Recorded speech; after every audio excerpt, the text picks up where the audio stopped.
Hi, it's Joey Reynolds, the Reynolds Wrap. I had trouble with my lighting yesterday, and I decided to come to work lit today, and here I am.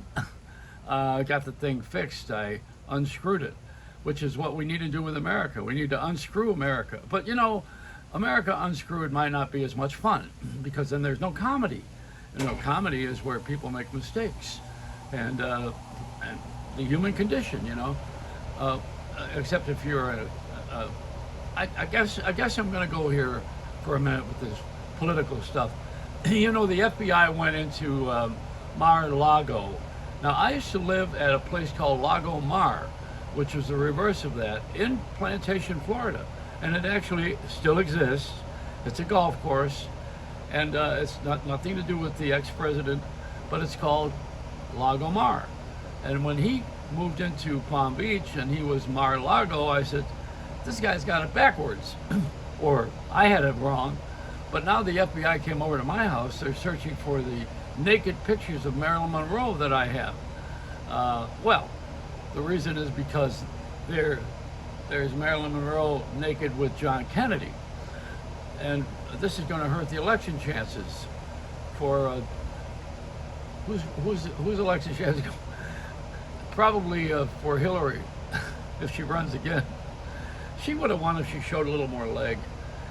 You know, you gotta know that this political stuff is overdone. Everybody's got too many jokes about it, and I'm gonna get away from it again. I've made a whole career out of stupid things like the lighting, and going to the San Diego Zoo, which I did the other day. They wanted to keep me.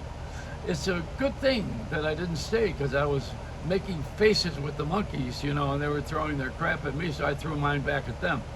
I took my Depends and I wheeled it up. No, I like Florida. The Florida's kind of cool because it's not kind of cool. It's kind of warm, but so's the rest of the country. Everybody moved down here to Florida because it's warm, and now if you go to New York, it's warmer than here.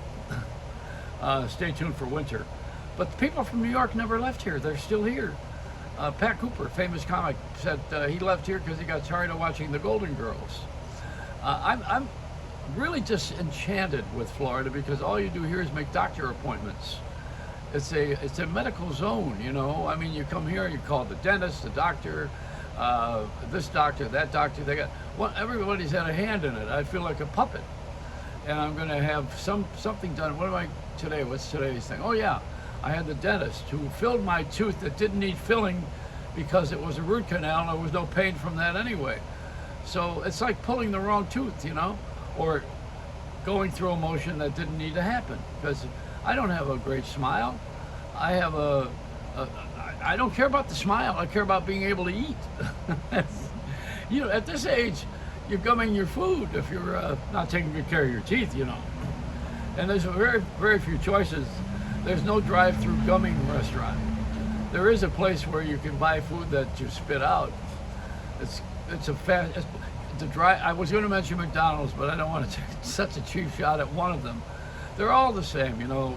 You line up, you get in, you go in, you order something, then you pay for it, you eat it, and then you have to go out and eat again because you're hungry. It's not filling, you know. That it's that fake food that they make. The chicken nuggets are. They taste like they're ground sawdust, and they're squeezed together and fried. And we don't need fried foods, you know, because then that oil is no good in your system. And besides, oil is very expensive right now. How come they didn't raise the price on Wesson?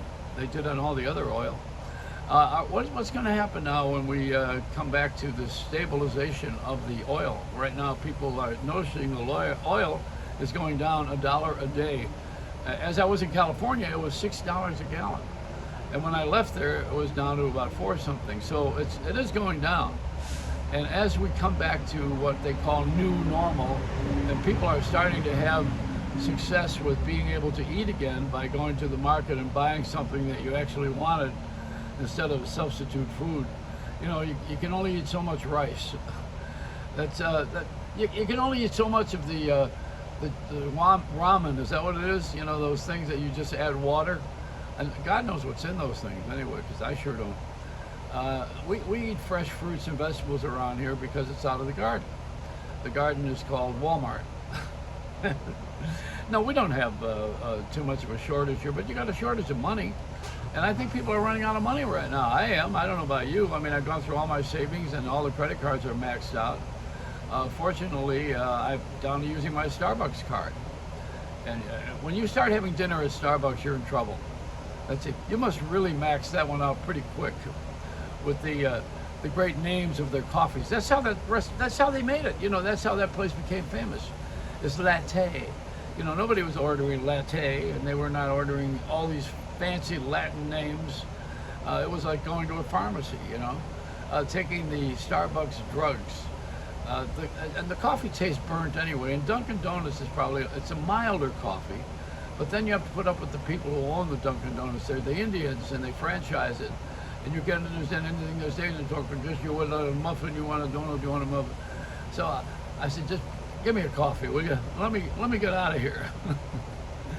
They own all the 7-Elevens and the motels too. The Indian people from India, not the Native Americans, they have the casinos. The Indians from India, they have franchises, and they have been very wise to invest. I see where investors are in trouble right now because the market's changing, and people are not going to be able to charge as much as they were because people are running out of money. We all went on vacation and splurged. I don't know how these airplanes are all filled. Every one of the seats is filled. They're going to build a new airplane, as you know, with the upper deck, which is known as the overhead bin, formerly. They're going to have me on that flight. I think I'll be on the Virgin flight. I'm gonna try to get a free one out of them and say, I'm in the press, you know, let me go on that Virgin flight. Put me in there for nothing. That's one way to do it. You can only get away with that about once or twice. And when you're off the air, people don't want to do anything for you. But when you're on the air, boy, they'll give you everything you don't need. All of a sudden, everybody gives you all the money and you're making enough, you don't need any. But once you're off the air and you don't have a job anymore, whoa, everything stops. And all of a sudden, you know, you're on a reverse mortgage. I said something about my kids. I said, I'm going to have a reverse mortgage on my grave. And someone said yesterday, oh, well, keep that in stand-up. You know, people are reviewing the material now. They used to just sit there and laugh. Now they examine it. They say, that's an interesting point. You know, that's not exactly what I saw when I watched Don Rickles or Bob Hope. I wasn't saying, yeah, that's a good thought. You laugh. Not anymore. Hey, did the light go on? Yeah. This light, I was having trouble with this light yesterday, and I had to unscrew it. I mentioned that earlier, but you know, I had to put a bulb in. What the trouble was that the light had a life of its own, the light of its own. It would shine only when I was funny, and there was a whole blackout period here for a couple weeks.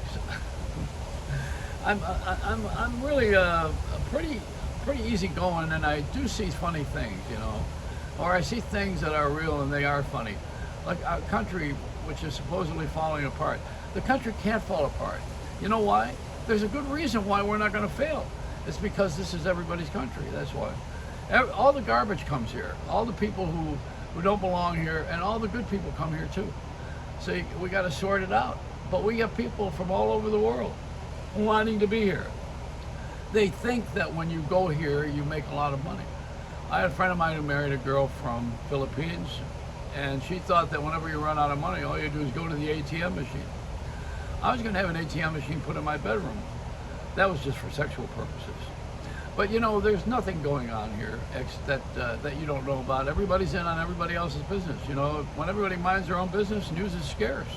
There's nothing on the radio, nothing on the television. There's social networking is gossip. That's all it is. It's something you heard, you know about, and you think you know the answer, or maybe you're taking a shot at it, and you put it online and see if it flies. So you'll become Mr. and Mrs. Google. You have Googled yourself to death.